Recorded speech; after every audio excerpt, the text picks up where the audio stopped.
tomó el pan, lo partió y se lo dio a sus discípulos. Le dijo, cada vez que ustedes hagan esto de partir el pan de esta forma intencional, en que yo lo estoy haciendo, háganlo en memoria de mí. Es decir, recuerden que así como este pan partido, mi cuerpo va a ser partido, también en la cruz. Me van a traspasar mi costado con una lanza, van a azotar mis espaldas, van a abrir mi piel, me pondrán una corona de espinas.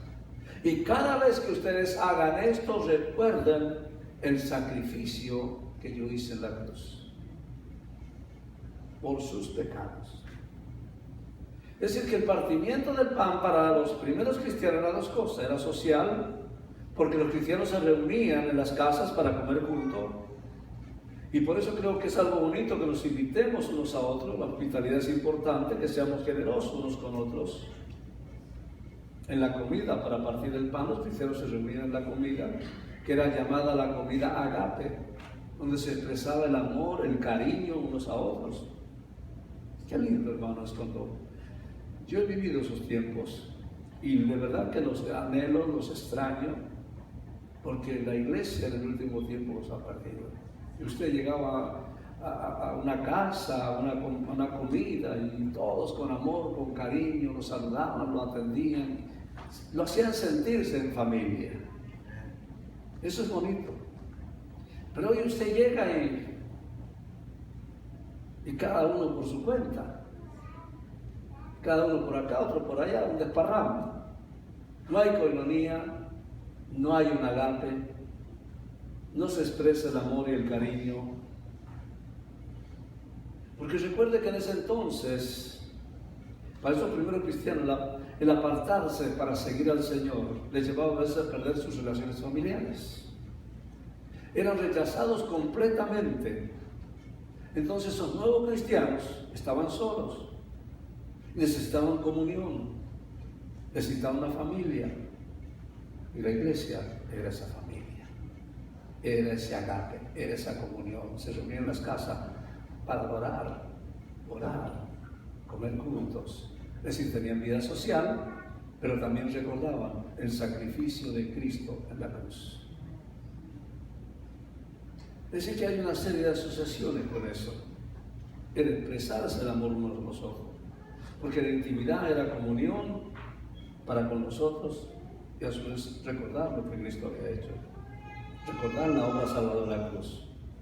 Y es algo que nosotros también tenemos que hacer, continuamente recordar lo que Cristo ha hecho en la cruz del Calvario por nosotros. Eso es lo que representa el partimiento del pan en la Santa Cena. Su sangre derramada por nosotros en la cruz del Calvario, su cuerpo quebrantado por nosotros, que es lo que nos da la entrada al reino de Dios. Ellos se reunieron en la comida, recordaban, oraban y decían, Señor, esto que estamos haciendo, te lo dedicamos a ti. Recordando la obra de la cruz, la sangre derramada por nuestros pecados. Mis hermanos, la salvación no es por nada que nosotros podamos hacer, sino porque Cristo murió en la cruz del Calvario. Por eso es que la salvación es gratuita. A ti no te cuesta nada, pero a Él le costó su propia vida. A Él le costó dar lo más amado. Por gracia somos salvos. Amén. Es decir, que lo que Cristo hizo en la cruz del Calvario es lo que ellos recordaban en el partimiento del pan. Es importante que la iglesia también tenga la Santa Cena, la adoración, la persistencia en la doctrina es importante, porque eso nos mantiene unidos. Amén. Y finalmente estos cristianos persistían en las oraciones. La palabra oración, mis hermanos, es significativa. Dice, perseveraban unánimes cada día en el templo, partiendo el pan, como dicen, en las casas, comían juntos con alegría, sencillez de corazón, alabando a Dios y teniendo favor con todo el pueblo. Es decir, esa alabanza se refiere a las oraciones, porque la oración de esa gente no solamente se reunían para orar, sino para alabar. Imagínense el hecho de en capítulo 13, se habían reunido en una casa, estaban orando, y era para ministrar al Señor. Dice que ahí el Espíritu Santo habló y dijo: apártame a Pablo y a Silas para la obra para la cual yo los tengo destinados. Hubo allí un momento de profecía, de impartición de mano, y Pablo y Silas salieron a predicar. ¿Qué quiero decirle?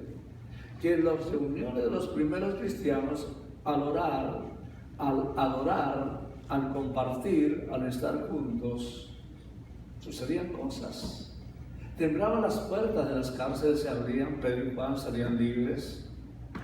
Los cristianos se unían para orar para que el Señor los libertara y ellos eran libres. Los cristianos se reunían, y esa palabra oración se refiere a la vida congregacional de una vida de reunión y de oración. No venimos solo a escuchar la palabra, tenemos que venir con tiempo para orar, buscar el rostro de Dios, prepararnos, recibir lo que Él tiene para nosotros. Recuerde que estos cristianos no tenían lo que usted tiene hoy, la Biblia.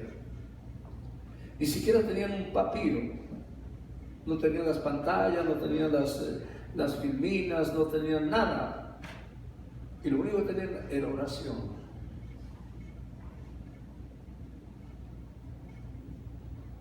Así que ellos se sentaban, se reunían simplemente para orar y cantar. Y lo hacían, pero de corazón. Yo me acuerdo de esos coritos que cantábamos hace 35 años atrás en la iglesia. Eran coritos ungidos. Y hoy en día tenemos cientos de coros. Pero yo creo que muchos de ellos no se comparan con esos coros poderosos, como no hay Dios tan grande como tú. No lo hay. Es decir, que esos coritos como que tenían una proteína espiritual, porque fueron creados por gente llena del Espíritu Santo. Y estos cristianos se reunían así para adorar juntos, de una forma básica, sencilla, pero oraban, clamaban al Señor y Dios los bendecía.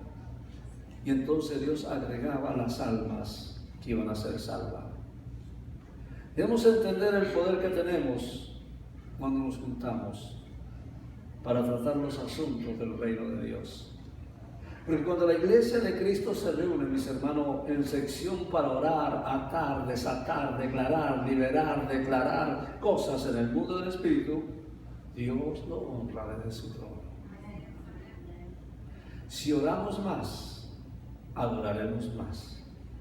Si dedicáramos más tiempo a unirnos como pueblo de Dios, el mundo cambiaría a nuestro alrededor.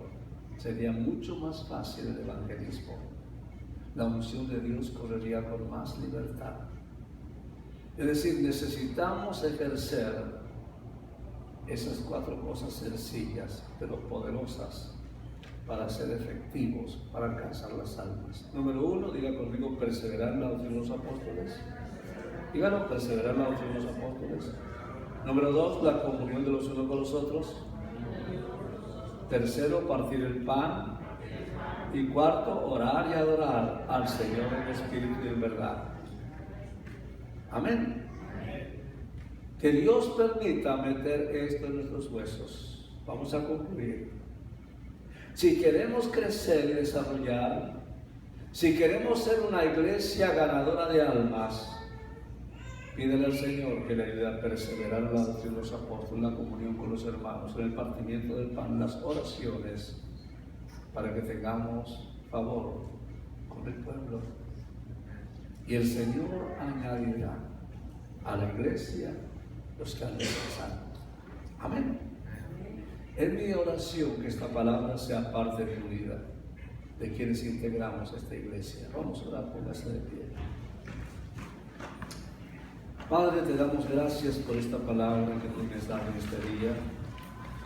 Te pido que sea una realidad de nuestras vidas hasta que tú vengas o vayamos a tu presencia. Señor, ayúdanos a ser una iglesia efectiva y que estas cualidades que se destacan en la iglesia testamentaria sean parte de nuestra iglesia, parte de nuestra vida congregacional. Te lo pido en el nombre de Jesús.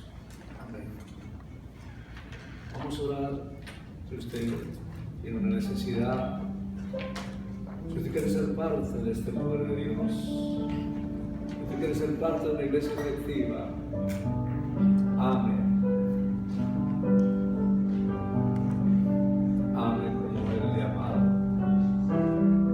Quite las enemistades, quite lo que entorpece y quiere crecer en seguridad. Permita que en usted obre el Señor cada día. Persevere en la doctrina de los apóstoles, en la comunión unos con los otros. Pídale a Dios en este día que le ayude a perseverar en su palabra, a que pueda usted tener comunión con los demás hermanos, a que usted pueda ser parte de la celebración del partimiento del pan, que usted pueda adorar al Señor en espíritu y en verdad. Si hay alguna necesidad, el altar está abierto, vamos a orar. Padre, te damos gracias, Señor. Damos esta oportunidad, Señor, de estar aquí en tu casa, con el único deseo, con el único interés de agradarte a ti, Señor, de ser obedientes a tu palabra, de querer ser no solo